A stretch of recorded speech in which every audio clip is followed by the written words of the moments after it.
warahmatullahi wabarakatuh. Bismillahirrahmanirrahim. Allahumma salli wa sallim ala sayyidina maulana Muhammadin wa ala alihi wa sahbihi asma'in nama ba'du. Yang sangat kula hormati ini wonten Habib Soleh bin Ali bin Hasan Al-Attas, Habib Ahmad dan para keluarga. Monggo sarang-sarang maos Fatihah khususipun kangge Habib Ali Syarifah Syifa dan keluarga. Al-Fatihah. A'udzubillahi minasyaitonir rajim. Bismillahirrahmanirrahim. Alhamdulillahirabbil alamin. Arrahmanirrahim. Maliki yaumiddin.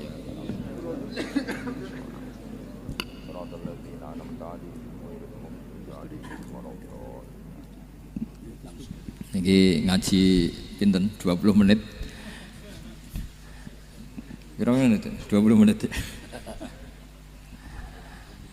Bismillahirrahmanirrahim. Ini saya niat ngaji tentang yang populer mawon nggih, tapi dimaknani secara detail ngangge tradisi ini ulama. Idza matabnu adama in qata amaluhu illa min salasin shadaqatin jariyatin aw ilmin yuntafa'u bihi aw waladin sholihin yatullah. Kula maknani sing ketiga mawon, awaladin sholihin yatullah. Terus walad niku maknane anak. Anak niku saged anak nasab kados Habib Umar bin Nisbat Habib Soleh bin Nisbat Habib Ali namanya anak nasab. Lalu sing paling penting dari status anak niku soleh. Soleh niku status perilaku. Ya, dados soleh niku status ingkang soleh. Soleh niku maknane ingkang layak. Yat ulah nembe wonten sifat kedua ingkang ndongakno. Dados pertama nu sementing soleh. Dikata sakniki niku tiyang mendoakan orang tuanya, tapi mboten enten status soleh, lha rapati mandi. Jadi ini yang perlu diperhatikan. Jadi status soleh itu kita dapatkan dulu, baru yat ulah.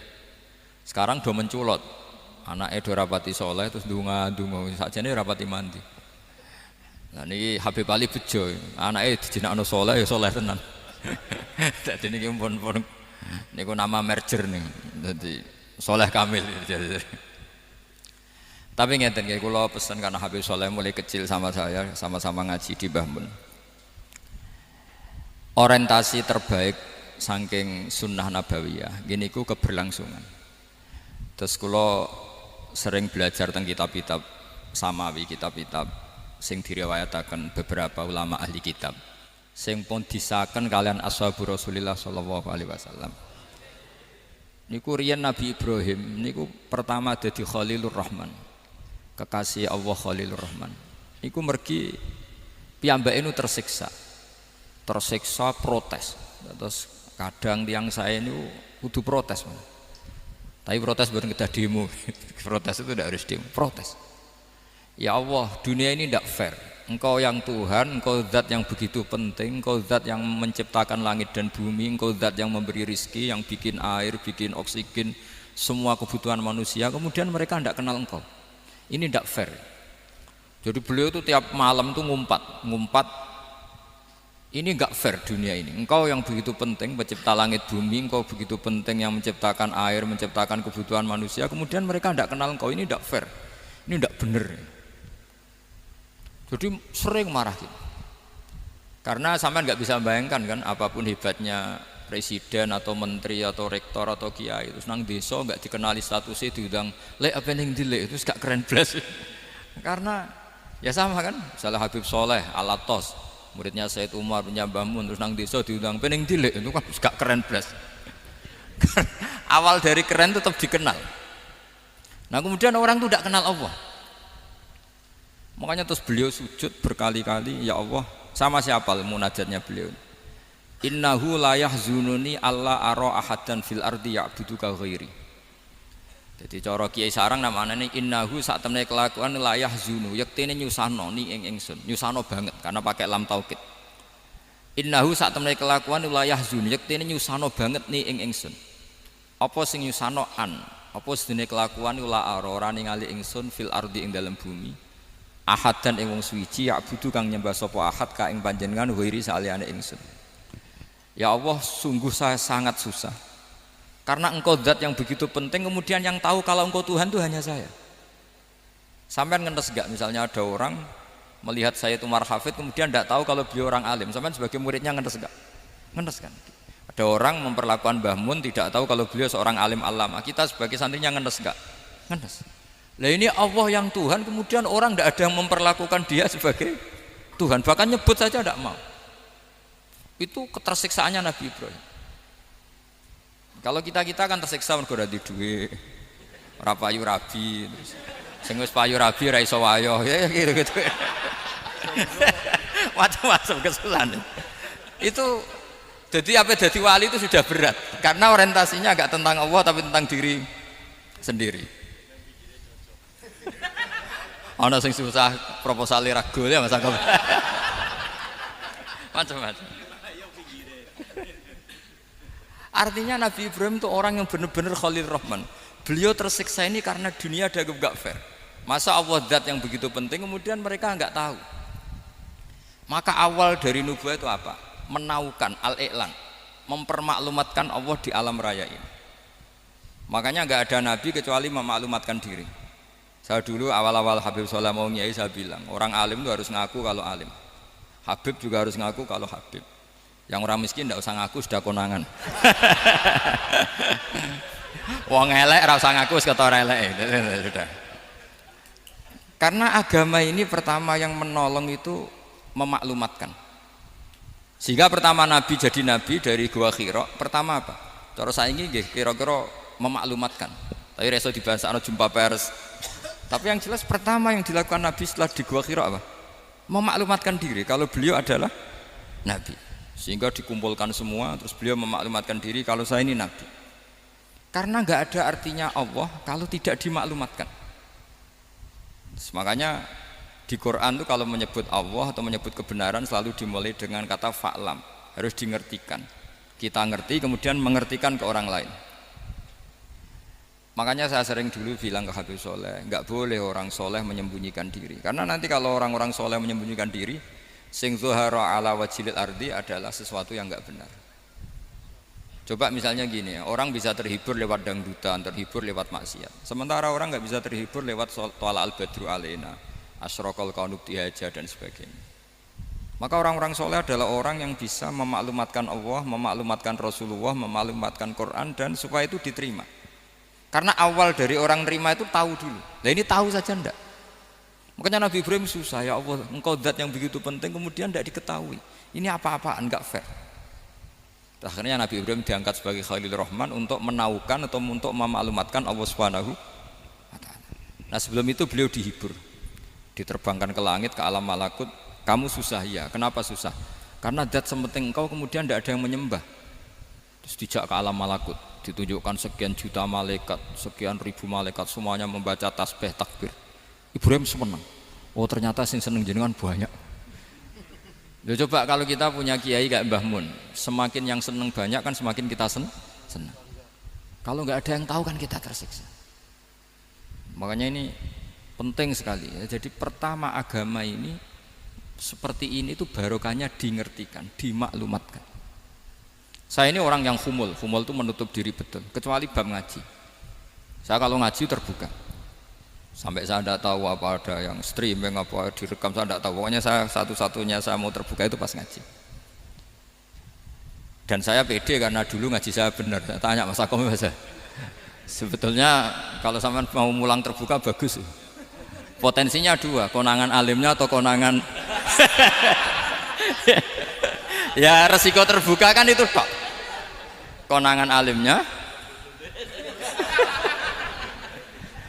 Nah daripada potensi yang kedua terus nggak mau ngajar ya humul, syaratnya wali ku humul. Oh, humul itu nggak menampakkan memangnya mau menampakkan apa kalau nggak bisa apa-apa kan.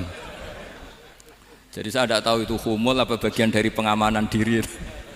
Apa Mas? Apa? Aim. Jaga iman. Jadi Nabi itu pertama yang dilakukan apa? Memaklumatkan kalau Allah itu Tuhan. Jadi ciri utama orang soleh itu kalau kebenaran tidak mendominasi bumi ini. Jadi ciri utama orang soleh itu seperti itu. Makanya kenapa saya milih manhaj tentu Habib Soleh Anda harus niru saya karena antar orang alim tidak boleh saling mengikuti. Tapi juga seterusnya nggak boleh saling ganggu. Saya itu ngaji di mana-mana itu guyon. Karena bapak saya suka guyon, Mbah Mun suka guyon. Alasannya bapak dulu sederhana. Orang sudah nyari hiburan dengan maksiat. Sehingga agama ini harus membawa keceriaan sosial, membawa keceriaan hati. Karena Allah ngendikan kul bi fadlillah wa bi rahmati fa bidzalika falyafrahu. Orang tuh harus senang dengan kebaikan. Orang happy dengan tolal badru alaina, happy dengan manaqibul akhyar, dengan fadhailul akhyar. Karena orang di sana sudah senangnya itu kalau ada maksiat. Nah sekarang agama dibawa orang-orang yang tidak menyenangkan juga. Ngaji teko wis merengut. Ada muridnya salah duduk marah. Salah posisi meja marah. Lalu orang-orang kan mikirnya kan daripada ngaji dimarahin terus mendingan ndak kan. Makanya Nabi itu paling marah itu kalau satu kebaikan jadi problem. Mu'ad bin Jabal itu pernah ngimami lama sekali. Dan yang makmum itu akhirnya mufarokoh. Dulu belum ditemukan fikih, tapi orang ini sudah berani mufarokoh. Jadi ini termasuk mujtahid sebelum sebelum tahu Fathul Mu'in, tahu Wahab, dia sudah berani mufarokoh. Jadi sudah luar biasa. Karena bangsa ibadah yang agak-agak ngawur itu tanpa diajarin sudah do pinter sendiri. Dia mufarokoh. Ketika dia mufarokoh, komentarnya Mu'ad, dia munafik. Sholat belum selesai kok mufarokoh. Singkat cerita Mu'ad melaporkan itu ke Rasulullah. Si tukang penggembala ini juga melaporkan ini ke Rasulullah. Tapi apa kata Rasulullah? Yang Rasulullah itu yang bela, malah bela yang penggembala tadi. Afattanun anta ya Mu'ad.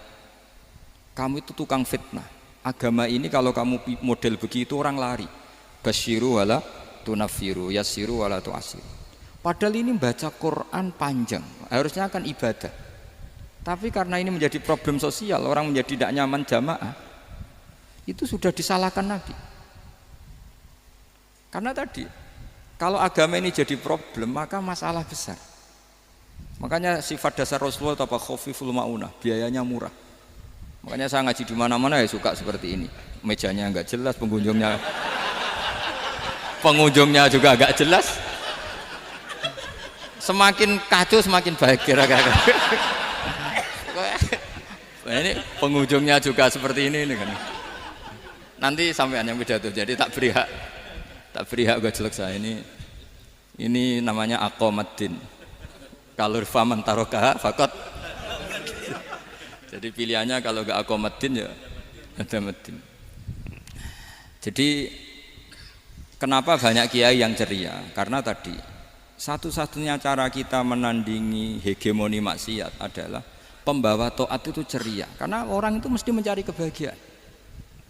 Sebab itu para nabi itu mengajarkan agama ini dengan cara yang bahagia. Misalnya mangqala la ilaha illallah dakhalal jannah. Nabi tidak ngendikan gini, mangqala la ilaha illallah terus sholatnya benar, puasanya benar, belajarnya benar, jadi kiainya benar. Wah itu kalau itu panjang sekali, banyak yang nggak masuk surga. Sementara kubu yang lain kampanye sudah tenang bersama bapaknya di surga. Lah kita kampanyenya, kon sholat ra mesti ditompo, puasa ra mesti ditompo.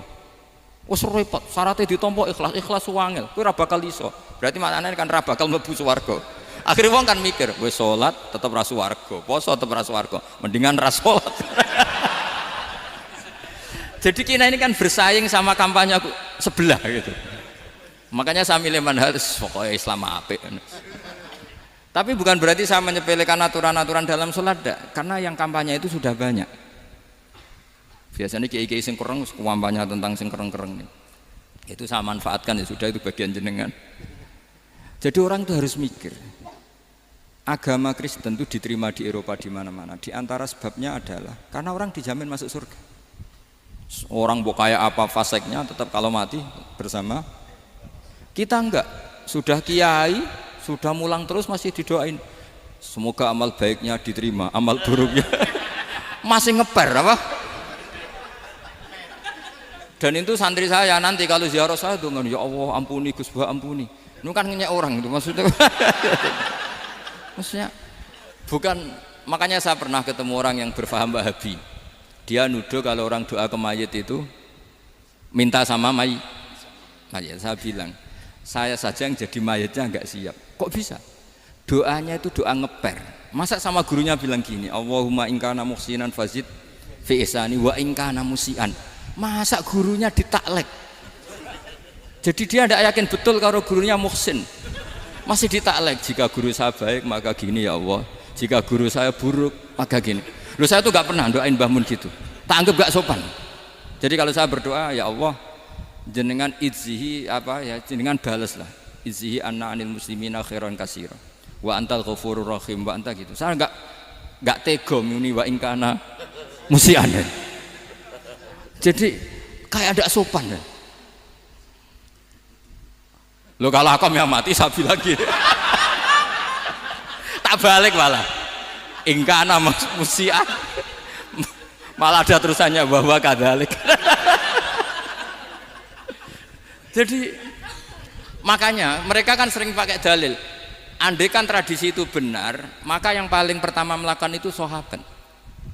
Selalu mereka berargumentasi, kalau itu tradisi yang benar, maka pertama yang melakukan itu sahabat. Ya gak mungkin sahabat masa bilang ke Nabi ingkana. Bisa kafir berat kan? Masa kesolehannya? Loh andai kan Abdul Qadir wafat di mana ini ngomong ini? Beduk.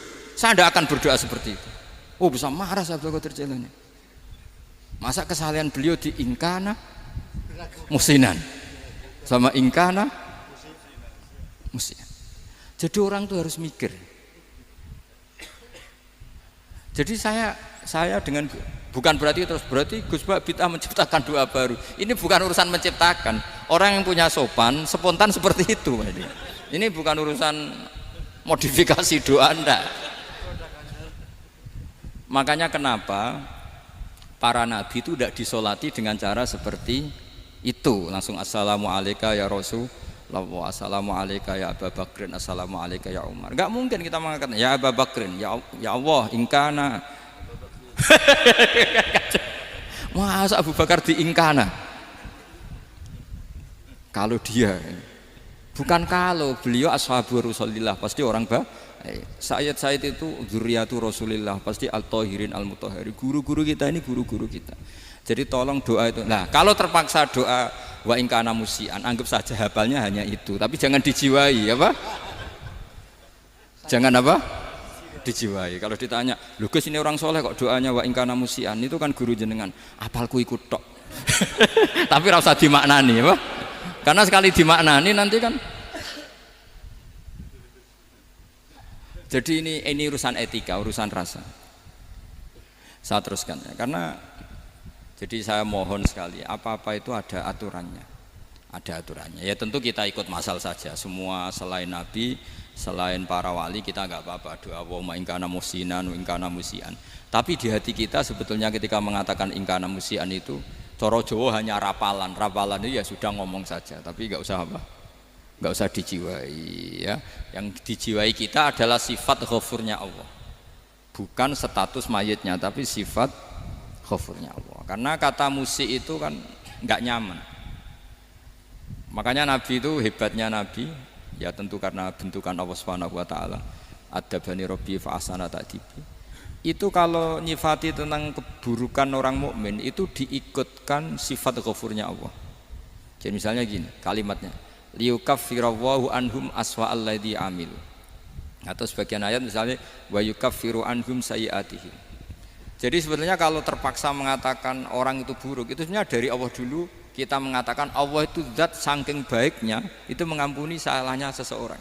Jadi nyifati Allah dulu, Allah saking baiknya itu mengampuni salahnya orang-orang baik. Karena orang-orang baik juga manusia, Ustadz juga.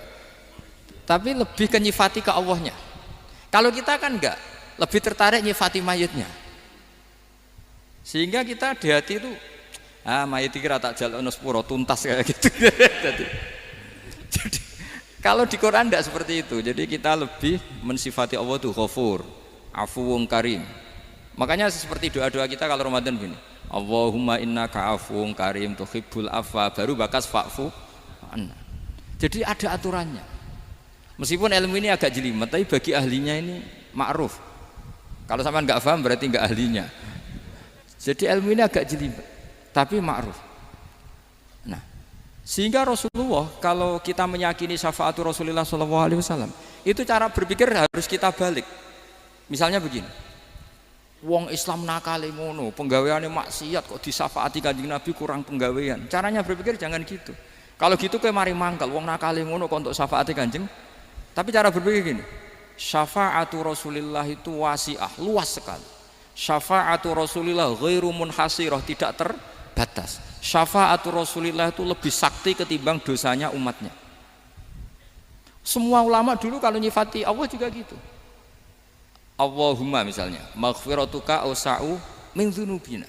Ya, yang misalnya yang pakai mutakalim ya Allahumma maghfiratuka awsa'u min dzunubi wa rahmatuka arja inti min amali. Jadi jangan kitanya dulu. Kalau kitanya dulu kan nyifati kita dosa banyak. Itu sama ndak usah ngaku, sudah tahu semua.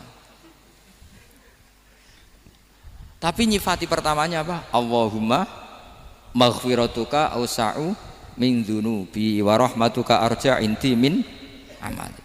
Sehingga dari nyifati maghfiratullah yang wasi'ah, yang tidak terbatas, kemudian kita sah mengatakan bahwa ahlul maksiat pun mungkin atau berhak dapat ampunan. Sama syafa'atu Rasulillah itu ghairu munhasirah, syafa'atu Rasulillah itu wasi'ah, sehingga sahlah riwayat syafa'ati li ahlil kabair min ummah.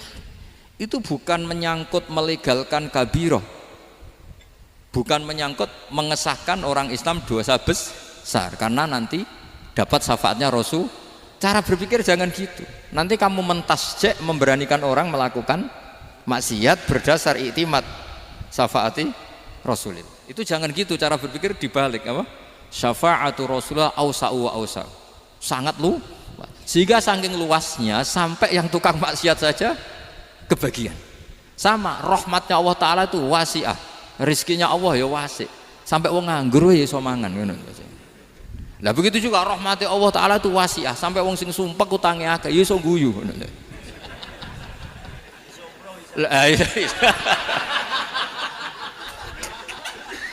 Tapi kalau dibalik, misalnya saya diprotes kiai, saya pernah juga diprotes, Gus umat kok mbok latih guyu, padahal mereka maksiate akeh, hutangnya akeh, gini-gini. Karena kamu menyifati orangnya. Kalau menyifati orangnya sampean guyu haram. Hutang jatuh tempo, sampean gak mikir dosa ndak? Dosa. Jadi kiai muridnya goblok kok kiai kurang tahajud itu ya dosa. Jadi kiai kok muridnya goblok tenang wae. Sementing untuk sowanan itu amatir ya gini. Mestinya cara berpikir dibalik. Rahmatullah wasi'ah, rizkuhu ya wasi', fadluhu wasi', sampai wong sumpek wae iso guyu. Sehingga kita ini sudah objek. Loh, kita ini tidak subjek, di alam raya ini kita tidak subjek tapi apa? Objek. Makanya saya berkali-kali mengatakan, mbok kayak apa sumpeknya kita, tetap wong iso guyu. Karena apa? Allah mensifati dirinya wa annahu wa adhaka wa abka. Allah itu adhaka, zat yang memberi orang iso guyu. Wa abka lan zat sing maringi wong iso nangis. Karena sifatnya Allah Ta'ala pasti nafidah, sifatnya Allah Ta'ala pasti terjadi. Dan kita objek. Makanya wong sumpek utange akeh, bojo ora percaya, tangga ora percaya, nak guyu banter-banter. Karena Allah ku adhaka, zat sing maringi guyu. Wa abka, sudah presiden, sudah gubernur, sudah menteri, nak Allah kepengen nangis no yo nangis. Coba ngeluhnya apa kalau misalnya jenengan seorang mantan presiden atau mantan gubernur, kadang anaknya calonan RT bo menang bunda. Ngeluhnya apa orang alim, misalnya alim alama, anaknya mau jadi jurumiyah iso, susah. Kaya raya anaknya jadi pasien, susah. Allah punya cara untuk abega, untuk bikin orang nangis. Nah karena kita ini objek, pasti sesumpek apapun orang yang bisa tertawa ya bisa nangis. Makanya banyak ulama yang nggak terlalu serius mikir agama ini, bukan karena dablek, enggak, karena Allah mensifati dirinya Al-Hadi, yang memberi petunjuk. Kita nggak ditunggoni Kanjeng Nabi, nggak ditunggoni Wali Songo, nggak ditunggoni para alawin yang dulu, nggak ditunggoni Habib-Habib yang kayak Said Abdul Al-Haddad. Tapi karena Allah itu Al-Hadi, yang memberi petunjuk, dan sifatnya Allah Ta'ala la budda wa ayat entakuna nafidah, sifatnya Allah pasti nafidah. Amerika kayak apa liberalnya, sekarang trennya juga banyak yang masuk Islam. Kampung-kampung pedalaman nggak ada kiainya, cukup mudin. Kadang membawa agama itu orang yang ke situ mau nyari kayu, Orang di pedalaman Kalimantan, Sulawesi itu pertama itu nyari kayu, tapi bawaan hidayat, lama-lama bikin masjid. Saya pernah di Korea, ke sana orang nyari uang, niatnya juga nyari uang, tapi akhirnya tersiksa kalau enggak bikin masjid. Karena apa? Karena Allah itu Al-Hadi, zat yang memberi petunjuk. Maka kamu tidak usah khawatir. Agama ini pasti jalan ila yaumil qiyamah. Karena Allah Al-Hadi. Sama. Mbok kamu umat mbok weden-wedeni kowe ku amalan ora mesti ditampa. Nek ora ditampa mlebu neraka. Ngono mulai ngaji ya tenang ae. Tenang, santai. Bahkan kadang bilang gini, Pak Yai tadi gak bener. Masa ngecap orang mlebu neraka? Kita yang masyarakatnya gak tahu pintunya. Pak kayaknya tahu pintunya. Karena orang itu punya cara. Loh ya betul. Orang Bedui itu kalau ngaji sama Nabi itu lebih unik timbang yang soleh, timbang yang pinter. Sehingga banyak ilmu itu ditemukan dari orang Bedui. Karena cara berpikir itu aneh. Kalau orang soleh, orang waras kan berpikirnya ada aneh, standar. Jadi orang Bedui itu aneh. Pernah suatu saat Rasulullah itu khutbah cerita kiamat. Wah dahsyatnya kiamat kayak apa? Semua orang diam nangis semua. Orang Bedui enggak, lebih cerdas. Ini Nabi itu aneh. Cerita kiamat kok udah ada tanggalnya ini gimana? Orang nangis semua karena dahsyatnya kiamat kayak gitu. Bumi dihancurkan, wus. Kan terus sudah nangis dewi-dewi. Ya ono sing nangis pabrik banyune macam-macam ya. Ini kalau kiamat gimana ini perjalanan air kemasan saya kan orang mikir mikir dewi-dewi gitu. Tapi ini enggak. Orang Bedui cara berpikir tuh enggak. Malah ya Rasulullah mata sa'ah. Engkau itu cerita kiamat tapi enggak jelas tanggalnya. Kalau cerita kiamat ya harus jelas dong kapannya. jadi unik. Jadi cara berpikir sahabat kaget semua loh. Kaget. Karena gak kepikiran. Nabi a'radu anhu, a'radu itu mengabaikan. Banyak sahabat yang menganalisis lam yasma kan. Nabi memang gak dengar sehingga mengabaikan. Ada yang analisis lagi sami'a wa kariha. Sebenarnya Nabi dengar itu gak berkenan karena tengah-tengahnya khutbah kok tanya. Tapi si Arabi ini cerdas. Masuk akal kan? Misalnya mau pilihan presiden, orang mesti tanya kapan kan gitu. Ya kan? Mau ganti presiden atau ganti bupati, takarannya orang kan kapan? Kayak Mas Akom jadi wali ndak? Pertanyaannya kan kapan? Kalau jatuhnya kan sudah ya. Sehingga tanya, mata sa'ah ya Rasulullah. Lama-lama Nabi diangen-angen, bener juga orang ini. Saya cerita kiamat kok nggak jelas kapannya. Ini Nabi menjawab. Tapi karena Nabi orang-orang yang sangat pinter, tanya balik. Ma'atat talaha. Lalu kalau kamu berani tanya kiamat kapan, saya tanya balik. Ya persiapan kamu apa? Jawabnya santai saja. Fawwah ma'atatulaha kabira sholatin wala siyamin walakinni uhibbuka ya Rasulullah. Saya enggak menyediakan apa-apa, sholat saya biasa aja, maksudnya standar. Ya kira-kira 5 waktu pas. Ya jenis saya lah kira-kira gitu. Wala kabira siyamin, dan saya puasa ya standar saja pas. Walakinni uhibbuka ya Rasulullah. Tetapi saya mencintai engkau ya Rasulullah. Jawabannya Nabi apa? Almar'u ma'aman ahabba. Sebagian riwayat anta ma'aman ahbabta. Jadi hadis itu populer tuh barokahnya wong desa tadi. Andai kan dia punya etika maka sowan dulu tanya 4 mata. Itu jadi hadis ahadi. Tapi barokahnya dia selonong di depan umum. Zaman Nabi khutbah itu jadi hadis mutawatir. Jadi kadang barang baik itu barokahnya orang yang enggak baik. Maksudnya su'ul adab. Tanya gitu kan su'ul, tapi itu barokah. Akhirnya hadis itu mutawatir karena didengar ribuan sahabat yang mendengarkan khutbahnya Rasulullah. Tapi kalau hadis itu satu-satu kan khossoni bidzalika Rasulullah, khossoni bidzalika Rasulullah, itu nanti jadi hadis ahadi yang kualitasnya jauh di bawah hadis mutawatir. Jadi barokahnya orang su'ul adab itu ya ada. Karena Allah yang mendesain ini. Akhirnya kata sahabat, kata Anas bin Malik, mereka itu mangkelnya bukan main sama Arabi tadi karena tanya nggak sopan sama Rasulullah. Tapi setelah Nabi jawab almar'u ma'aman ahabba fama farihu bisyai'in farahahum bidzalika badal. Mereka tidak pernah senang dengan hadisnya Nabi sesenang riwayat almar'u ma'aman ahabba. Barokahnya Arabi Bedui. Makanya saya sebagai kiai ini Bedui saya tak pertahankan ila yaumil qiyamah. Karena umat ini pernah terbarokahi oleh orang apa? Bedui.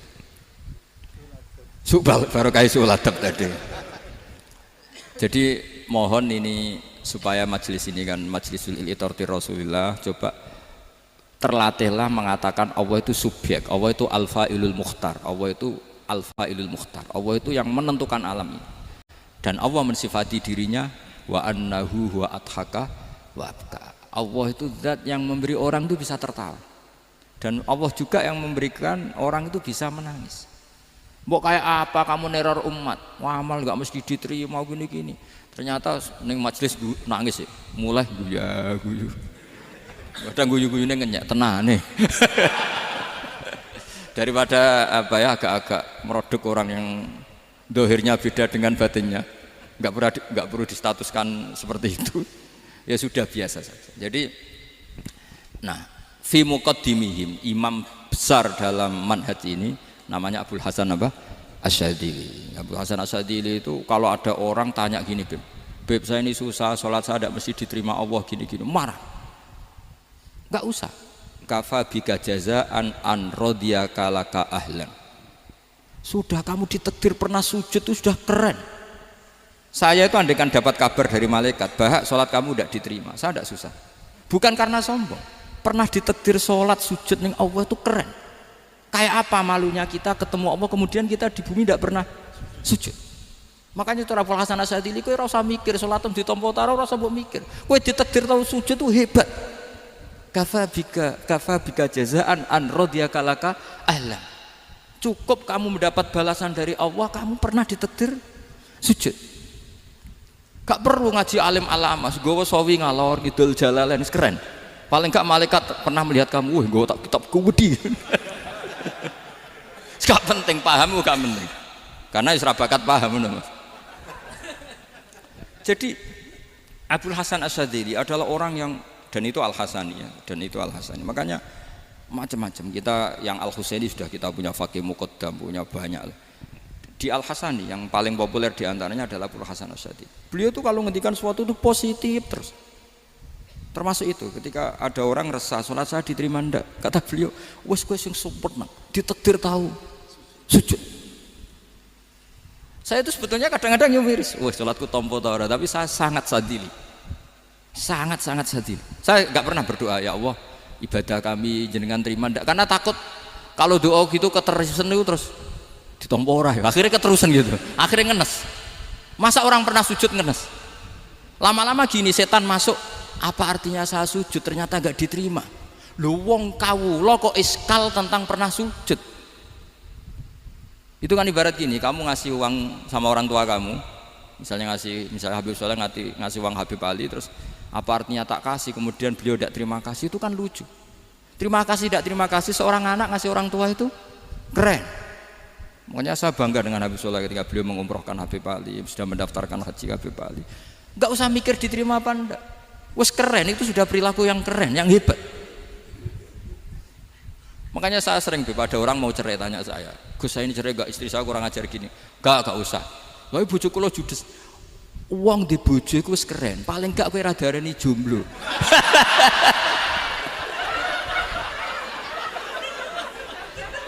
Diarani duda ora enak. Wis luwe sabar ndi diarani duda mek diarani bojo judes. Enak bojo judes cek gagah. Ndek bojo lah. Oh, iki. Provokator itu. Jadi kafabika jazaan an radiyaka laka ahlan, sudah ditakdir pernah sujud itu sudah keren.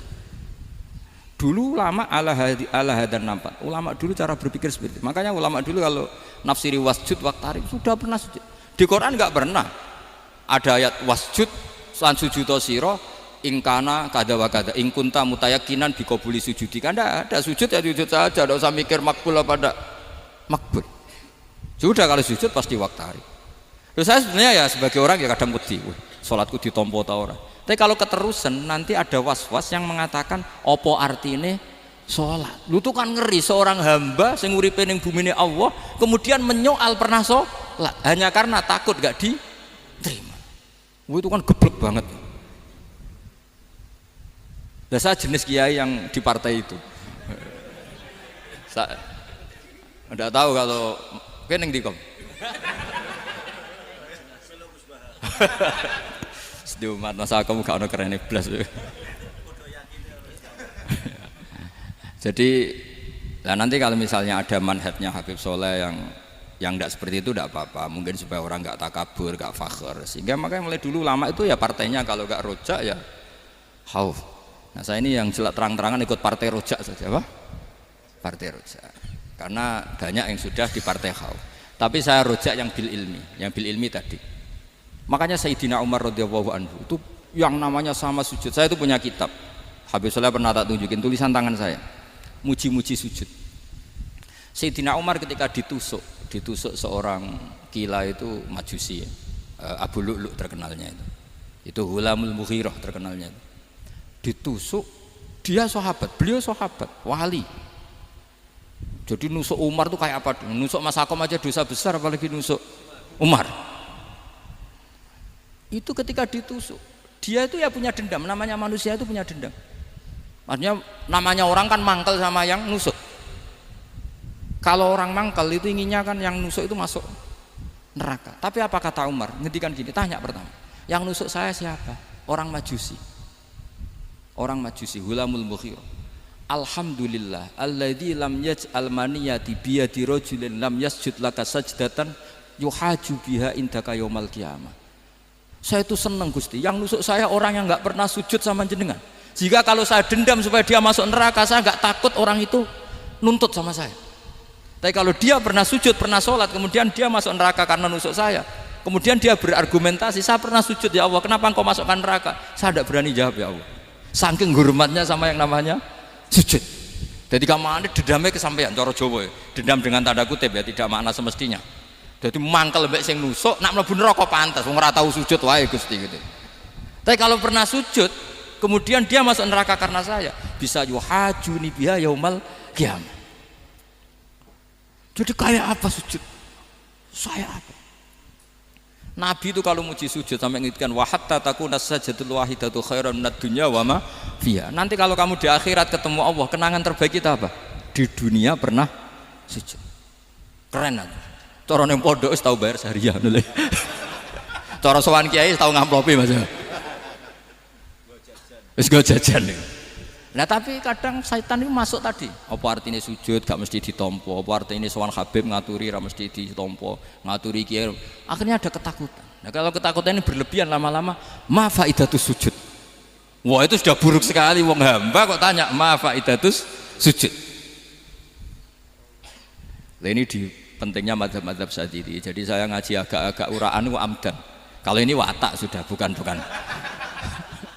Jadi uraan itu ada dua, ada yang amdan bismil ilmunya banyak terus milih manhaj. Insya Allah saya partai itu. Ada yang uraan bakat Mas. Ada ya? Ada apa banyak?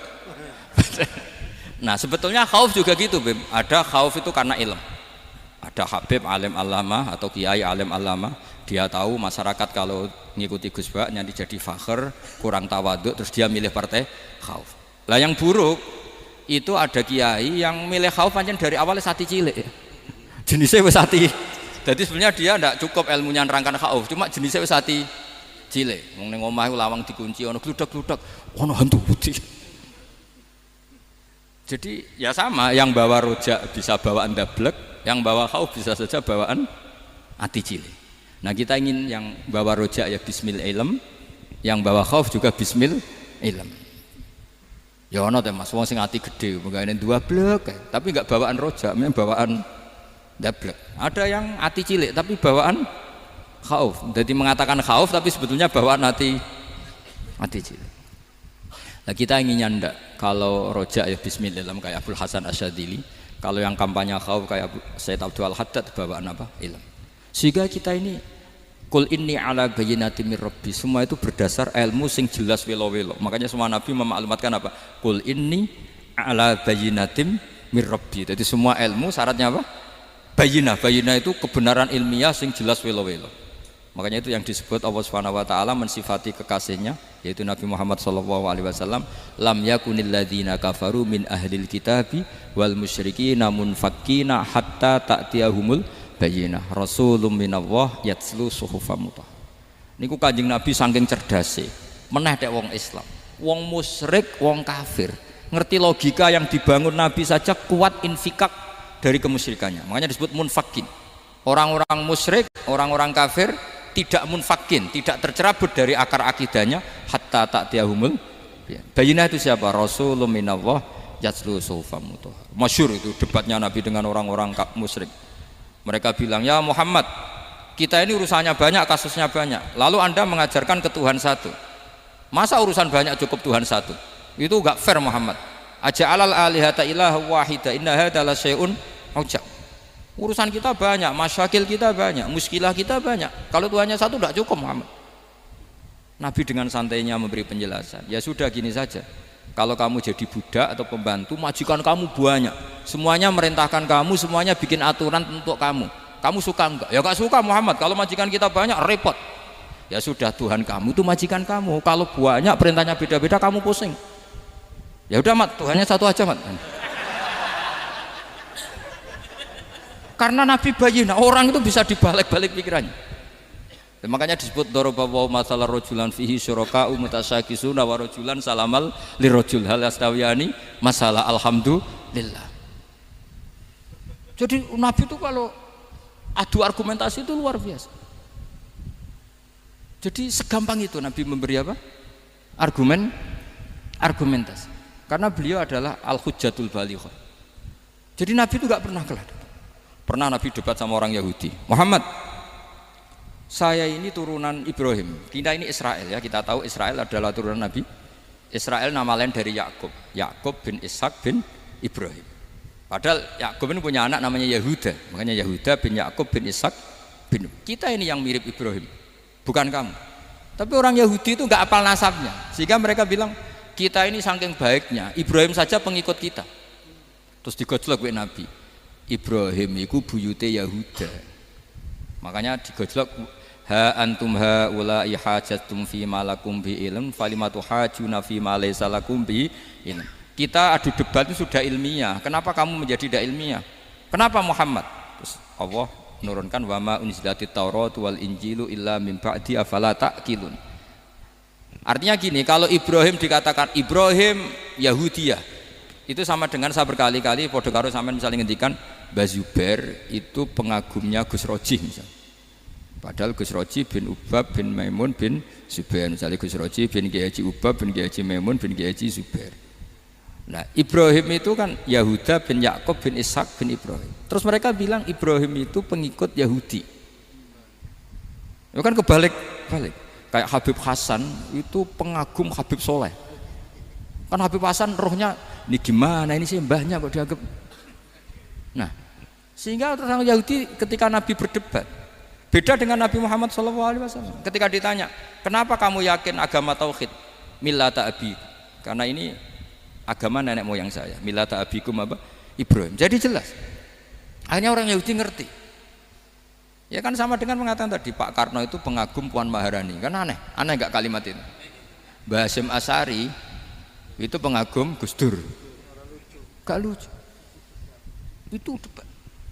Jadi Nabi itu orang yang bayinah. Bayinah itu kalau menerangkan kebenaran itu bahkan orang kafir pun bisa infikak, bisa munfakin, tercerabut dari akar kekafiran. Nabi itu mudah sekali merubah logika. Makanya di Quran sering ada kata aro'aita, aro'aitum. Karena memang tadi. Nah saya mohon apapun pilihan anda rojak kayak Abdul Hasan Asadili tadi. Ketika orang resah sujudnya diterima apa enggak, sholatnya diterima apa enggak, beliau bisa berargumentasi betapa pentingnya sujud. Wes aja kowe iku kawula, tahu sujud iku keren. Saman bayangkan betapa malunya kita kalau kita ketemu Allah kemudian di dunia enggak pernah. Lho paribasane kula mlebu swarga lah iku isin. Mlebu swarga tapi ning donya ora tahu. Isin. Sama seperti kowe di guru, saurip-uripmu ora tahu salam templek isin. Kira-kira seperti meskipun salam templek ora penting ya ora penting toh, misalnya soleh salam templek 50.000 duwe wis akeh ngono kan nak masakom penting kudu rokok.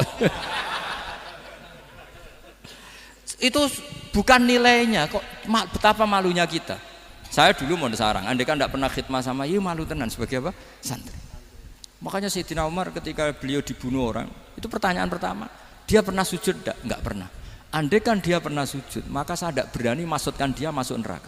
Takutnya dia protes sama Allah, ya Allah saya pernah sujud kenapa harus di neraka? Atau Umar ditanya Allah gini, Umar, kue ridho wong sing tahu nyembah aku kemudian dia di neraka? Kayak apa? Jadi makanya Umar ketika wafat ketika alhamdulillah alladzi lam yaj'al maniyati biyadi rajulin lam yasjud laka sajdah. Ya, jadi saya mohon sekali jadi majelis ini sebuah majelis mubarak, caranya tauhidnya dibenarin ya, tauhidnya dibenarin. Jadi Allah itu adhaka wa abka, Allah itu al-hadi, Allah itu ar-razzaq. Sehingga menteri ekonomi mbok salah rumusillah wong tetep mangan. Mergo Allah itu ar-razzaq. Mbok negara dikelola keliru lah wong tetep mangan, wong Allah itu ar-razzaq. Kiai rada akeh sing di masalah. Tapi ya tetep agama ini jalan. Lho andai kan syaratnya agama ini kiai ini bener, wah ya repot. Kowe iso bayangno masakom bener terus. Tapi agama ini berkali-kali coba di TV itu banyak nyun sewu, ada ustadz, ada kasus apa, ada kiai, kadang ada masalah hukum. Agama ini jatuh enggak masalah. Padahal di TV sudah dinasionalkan kan, ada kiai terlibat kasus hukum atau ustadz tertangkap karena melakukan apa itu. Tapi enggak ngefek karena agama ini bihifdzillah wa biriayatillah. Sama. Negara mana-mana kadang manajemen ekonominya enggak jelas, tapi masyarakat ya makan karena Allah Razzaq. Sama aku kancanan masakom mengeluh tapi Allah adhaka, akhirnya iso guyu. Padahal orang untungnya blas kancanan dede. Tapi karena Allah itu adhaka. Nah kita dengan istri yang kita cintai, dengan keluarga kadang nangis. Karena Allah itu zat yang bisa memberi abka. Wa annahu wa adhaka wa abka. Terus wa annahu wa amata wa ahya. Kita tidak ingin mati. Wah ya mati saja karena kita objek. Nah, hidayah itu seperti itu. Allah al-hadi. Apa? Allah itu kayak apa Korea, negara ateis. Enggak kebayang di sana ada ngaji Aqidatul Awam Mabadi' Fikih. Sekarang banyak. Saya tuh kalau beli Aqidatul Awam kerdusan tak kirimkan ke Korea. Sebelum saya ke Korea, karena sebagian santri saya di Jogja. Di sana ada ngaji Aqidatul Awam, ngaji Takrib. Bahkan saya di sana dilagokno sakduna fid dunya. Kayak apa Allah kalau ingin bikin hidayah? Karena Allah itu al-hadi. Wong Indonesia digerakno seneng duit. Bareng wis seneng duit moro apa? Korea. Setelah di Korea tersiksa karena enggak ada tempat sujud. Akhirnya urunan. Segampang itu kalau Allah mengendaki. Itu enggak dibenem MUI, enggak dibenem. Karena Allah al-hadi. Jadi saya mohon sekali tauhid ini dibenerin dulu. Allah tetap al-fa'ilul mukhtar, apa? Al-fa'ilul mukhtar, sehingga Allah mensifati dirinya adhaka wa. Mbok kamu bendung kayak apa, orang ngaji saya tetap guyu. Sekarang iso mbuli saya, oh Gus Bab ngaji tidak guyu. Allah yang memberikan guyu kamu itu. Andai kan sesuai status kamu, kowe ora ngarep iso guyu. Utang akeh, jatuh tempo, bojo ora percaya. Gede-gede kayak paham. Ya jadi ini tak isyatkan jenengan, saya ini tadi bawa kitab Fathur Rahman di Thalibi Ayatul Quran, mau tak kasihkan hadiah ke Sayyid Umar Hafid sebagai penyempurna karena beliau sudah Al-Husaini. Semoga ini dapat barokahnya Al-Hasani. Ini dikarang oleh zurianya Abdus Salam bin Masis. Abdus Salam bin Masis adalah guru dari Abul Hasan apa? Asyadili. Jadi kita tahu Shahibul Hikam Ibnu Athaillah As-Sakandari muridnya Abul Abbas Al-Mursi. Beliau muridnya Abul Hasan Asyadili. Beliau muridnya Abdus Salam bin Masis. Itu alami zada ini min dzurriyyati Abdus Salam bin Masis. Jadi ini Al-Hasani.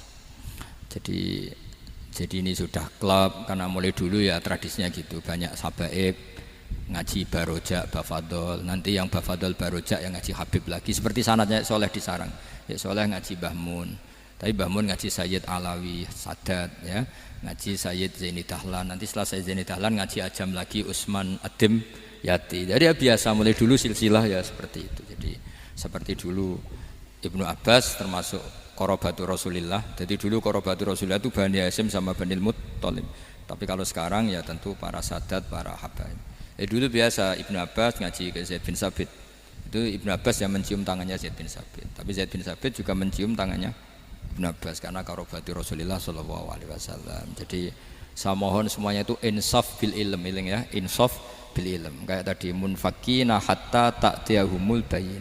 Jadi bayinnya itu orang yang kalau menerangkan itu memberi penjelasan sing jelas welo-welo. Itu siapa? Rasulun minallah